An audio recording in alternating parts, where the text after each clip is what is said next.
किसी भी गड़बड़ी की बात से साफ इनकार किया।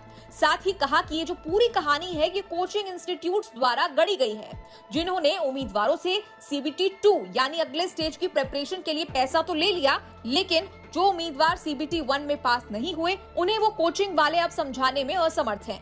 इसके अलावा जब न्यूज तक ने पूछा कि क्या रिजल्ट्स को रिवाइज किया जा सकता है, क्या नए रिजल्ट्स घोषित किए जा सकते हैं, तो उस पर बोर्ड ने कहा कि अब बीच में ऐसा कुछ नहीं होने वाला है, यानी नतीजे नहीं बदले जाने वाले हैं।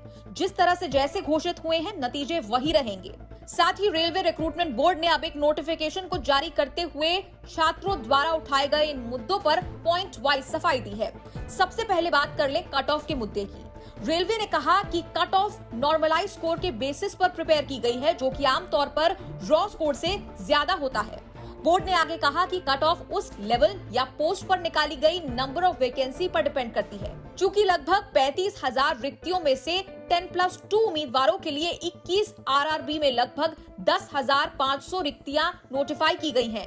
जहां ग्रेजुएट उम्मीदवार एलिजिबल हैं, वहां 10+2 के लिए कट ऑफ सामान्य स्कोर के आधार पर ग्रेजुएट उम्मीदवारों की तुलना में ज्यादा रहा है। अब दूसरे पॉइंट पर सफाई। कुछ उम्मीदवारों को एक से ज्यादा लेवल्स पर एलिजिबल माना गया है और शॉर्टलिस्ट किया गया है। रेलवे ने इस पर कहा कि चूंकि प्रत्येक स्तर पर अलग अलग कठिनाई ग्रेड के साथ दूसरे चरण की CBT परीक्षा होगी, एक उम्मीदवार जिसे उच्च स्तर के पद के लिए शॉर्टलिस्ट किया गया है, उसे निचले स्तर के CBT में उपस्थित होने से वंचित नहीं किया जा सकता है अगर उम्मीदवार योग्यता में आ रहा है।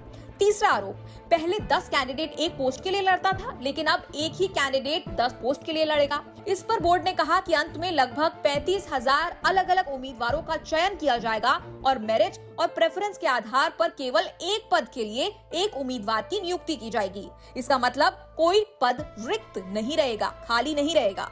चौथा आरोप, RRB ने नोटिफाइड वैकेंसीज के केवल 4 से 5 गुना उम्मीदवारों को ही शॉर्टलिस्ट किया है। इस पर सफाई देते हुए यहां बोर्ड ने अपनी बताई गई नोटिफिकेशन के पैरा 13 का हवाला देते हुए कहा कि ये शॉर्ट लिस्टिंग नोटिफाइड वैकेंसी के 20 गुना की दर से लेवल पोस्ट वाइज किया गया है, जैसे कि अधिसूचना के पैरा 13 में डिटेल रूप से लिखा गया है।